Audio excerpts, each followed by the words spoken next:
Welcome back to another episode. I am Regicide and we're doing RPG Maker MZ. Thank you for joining. Thank you for staying. Please click a like. Please subscribe. Please do that bell thing. And if you have suggestions, comments, or some tips, very open to suggestions. Please don't forget to leave a comment. The last video that we did, we were working on events and on different branches and how to implement those. Today we're moving over to the next step in the tutorial, which is treasures and also the help tab. Click on tutorial.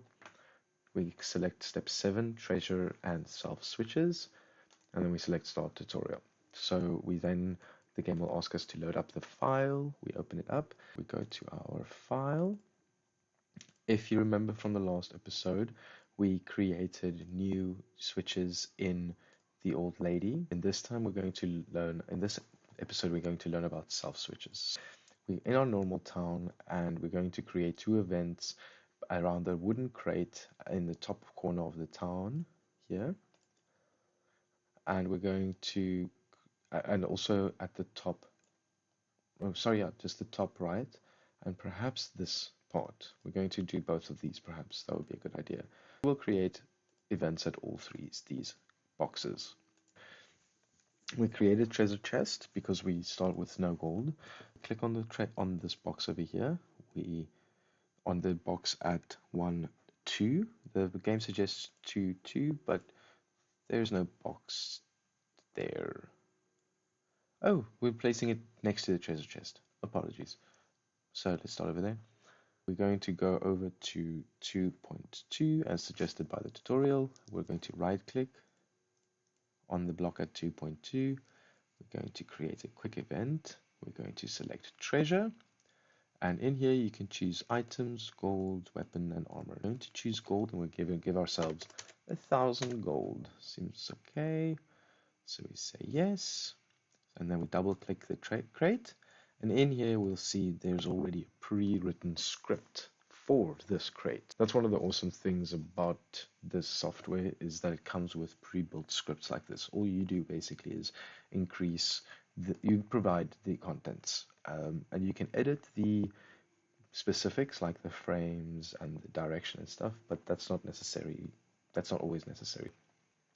We're going to check control self switch in the content list over here, and we're going to go to the top of the page at tab 2. We'll see from the image that if this is switched, if you open the chest, it'll create the self switch, in which case the conditions of this event will change and a self switch will be enabled as a condition for A. And then this means that it's empty. It'll be empty. There's nothing here. These settings are similar to the switch settings in the previous steps, where it'll just create a different switch that you can expand on yourself. The tutorial then goes on to explain how self switches and switches differ. Self switches, like switches, self switches can be turned on and off, but they cannot be referred to other events. If you use the old lady as an example, and a event creates self switch, then that self switch will not be applicable to this event treasure chest.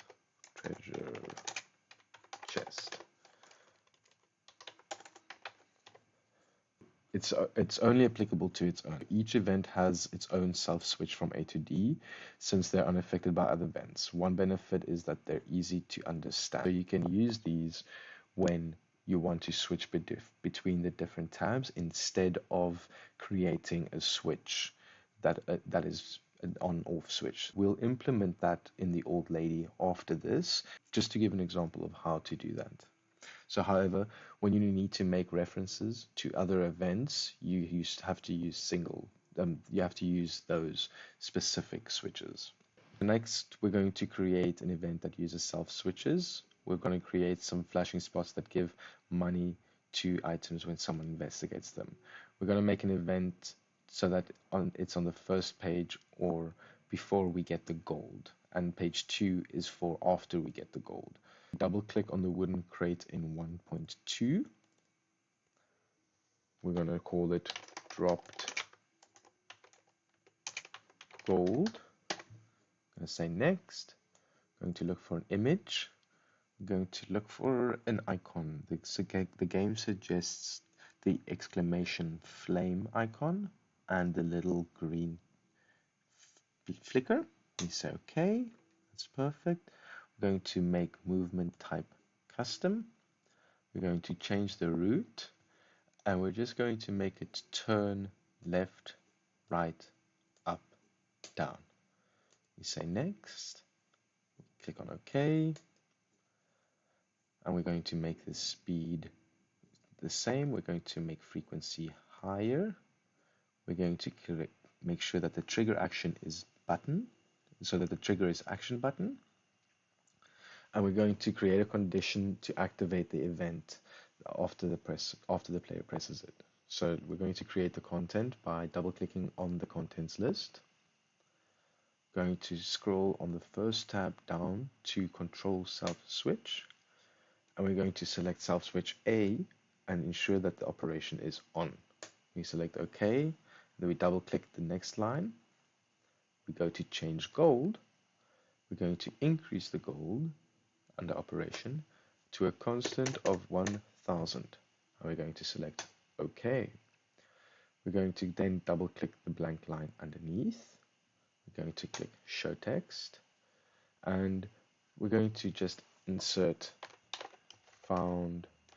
We're going to make it so that it's the character found. So we're going to say \n bracket 1, that's the actor or character, found 1000 gold is the currency. And we're going to say next. We're going to say OK. We're then going to create a second page on the new event page.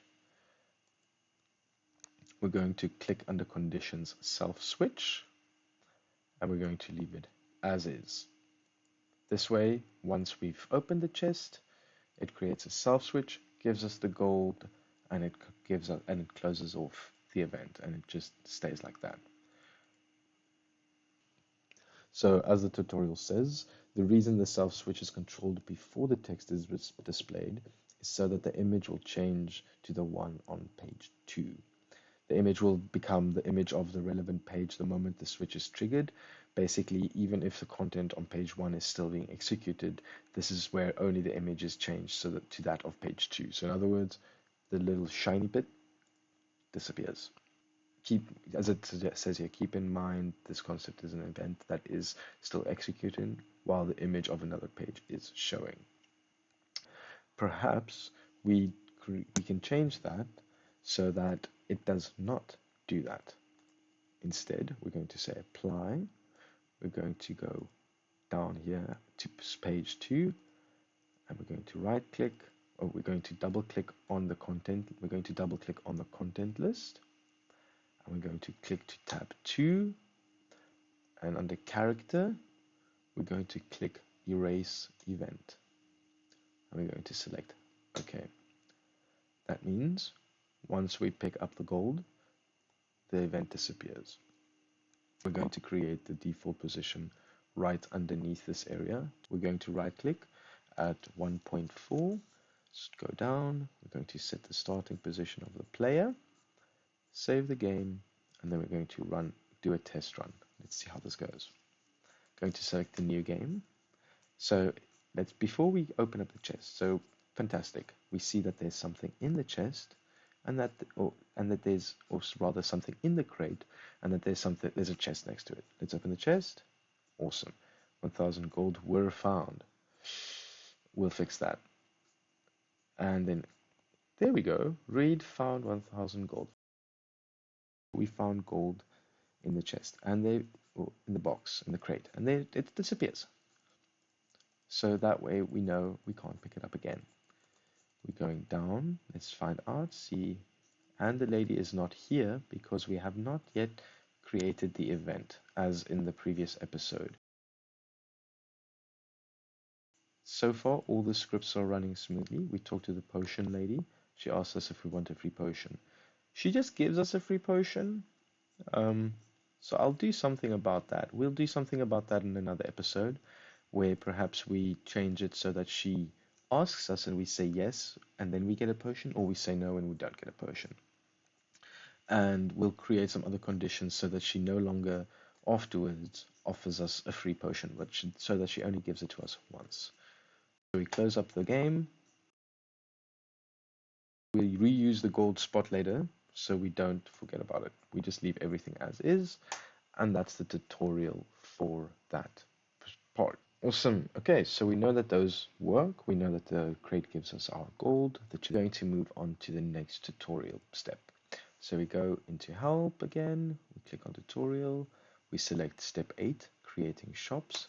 Click on start tutorial, and it'll ask us to load our game. We'll say yes, but we'll just press cancel because we're still open in our project and we don't need to load it. It'll still say that the project is loaded. Doesn't matter. We just say next and we start the next tutorial. We're going to create an inn, and the tutorial suggests an item shop. I say we do 3 item shops: items, weapons, armor, and an inn. Because why would your general store merchant be stocking up on chainmail helmets and mithril swords like Nabri? He's busy selling fucking bread and health potions. Skyrim reference. Let me quickly go in. Let's quickly do this. Let's start. We go to Normal Town and we look at this little inn right over here at 2316. It's got a little sign on top of it. That's very cute. So we're going to use a sample map for the inn, as with all the others, because it's easier than building a map from scratch. Perhaps that's a video for another day. Who knows? Let me know. Let me know if you guys would like a video of me making a whole map out of RPG Maker using my own textures and stuff. Let me know what you think. Give me your comments, questions below, like and subscribe. Sorry. So we right click on the map tile set. Oh, we can actually right click on normal town. We select load sample map. We scroll down all the way until we see in 1F. We can choose between 1F or 2F. 2F is a little bit congested. There's a lot going on. Whereas 1F is nice, straightforward, up and down. Yeah. But perhaps 2F is the upstairs. I think that might be the case. Second floor. Um, oh my god, I'm so stupid. First floor, second floor. Oh my god, I'm such an idiot. Okay, yes. So this is the first floor. This is the second floor. That's them at my mouse pointer. That's the upstairs, and apparently that's going upstairs. Okay, cool. Now that I know that, I still feel like an idiot. I think you have to go in this way. Oh, that's pretty cool. So if you come down, you can only leave, but you need a ticket to go in. So you can make it that the inn, you say yes, and the inn gives you a ticket. No, wait, but this is a room. Okay, never mind. Moving on. Sorry, I digress. So we click OK, and our map has been made under normal town. We say next, and we connect the 2 maps. So we right click here at the entrance of the inn. We select quick event creation, transfer. We select the location of the normal town, and then we select in front of the inn. We say yes. We say okay. We select okay. Then we go to the normal town under the field map list. And at the inn, we right click in front of the inn's door at 2317. We say quick event creation transfer. Click on location. We click on house in. We click on in 1F and we go to 1019. We say okay. And next we're going to click the in We're going to create an event in the inn so that, there's someone at the inn. So we find the counter here, find the chair behind the counter, we right click on it, we say we click on quick event creation and we select number 4, in. It'll give us an image that we can change if we want to, but we don't have to. The price is what it is. We're going to set it to 20. We're going to say OK. So now that is complete. We can create, next we're going to create a merchant, but I'm going to create it in a different area. So perfect. So next we create our item shop. We click on the map list on the bottom left corner under normal town. We look for this little building on the left hand bottom with the green roof with the little potion on top of it. That is going to be our item shop. We right click on normal town, we load a sample map, and then we scroll down and we look for what could be a item shop. Item shop. There we go. There we go. Perfect. Item shop. So we select that one. We right click on the entrance. We quick event create a transfer. We select the location and we go to normal town. We scroll down to where we see the entrance of the item shop. Right in front of the entrance at 826, we select, say OK, and we just move our window out of the way of the tutorial. We don't want to skip this because we want to use the tutorial to help us make a little bit more out of our experience. So we're just using the tutorial as a guide to learn how to implement these steps. We're not just going to follow a tutorial and make all our games based off of those basics, because that would not make a very interesting game. Okay, so we transfer, we say OK, then we go to normal town, we right click on the door of the item shop, we edit the item shop door. On the content list, we double click. On tab 2 under movement, we click player transfer. We click on the play direct designation, we select normal town, we go to the item shop and we select the entrance of the item shop. We say OK, we say OK again, and we say OK again, and we close it. So let's just double check that the item shop, player touch, perfect. Normal town, that should be action button, perfect. So now we will go in and out of the item shop. Now we go into the item shop and we select a spot for the merchant to stand. We're going to double click on the chair on the chair behind the counter. We're going to call this, the game suggests the RPG Maker suggests we call it Traveling Merchant. Instead, I'm going to call it General Store. Let's call it General Store. General Store. Yeah, General Store. We say next. We double click on the image. Oh wait, he is a merchant, so we'll just call it General Merchant. Cool. We double click on the image box.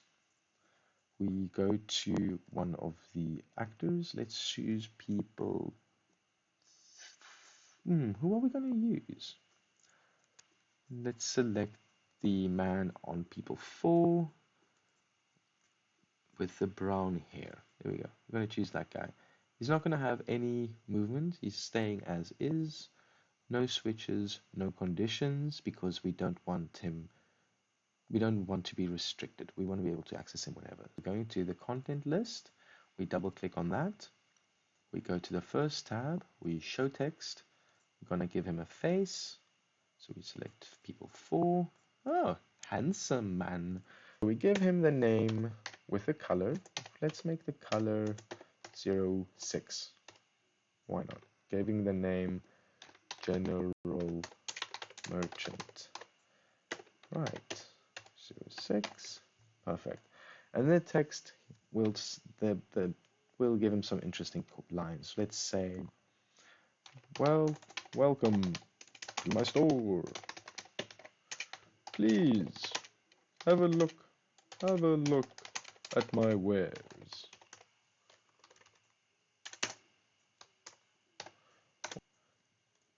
We'll say OK. We'll double click on the next line.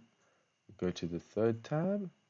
We'll click to the shop processing, and in here we'll be able to choose what goes into the shop. Really cool. Click on it. We select item, and we're going to put in a potion. So let's just move this out of the way. We say next. Then we click on OK, and then we double click the next line. We add super potion. No, not super potion. Perhaps magic water. Yes. We say OK. We then select stimulant. We say yes. We add dispel herb. We add antidote. We also add miracle drop. And finally, we'll add elixir. So this shop has all the goodies, no specialty items, no special enchantments, because we just want it to have items. So then we say OK. It'll then say the items and equipment you have in the shop are registered in the database, which we'll explain later. That is correct. We'll explain the items later, and we can also rename them and change them at our whims. And we also know that the price is set in the game, so you can change it if you want to. If the price is 0, the purchase won't buy the merchant just won't buy the item. It will be worthless for them because the selling price is half of the purchase price. Okay, so now that we've created the shop, we double click on the next line. We go to the first tab, we show text. There we go. So we give the man a color. Let's say it was 06, I believe. Let's keep it at 06. Oops, I did it again.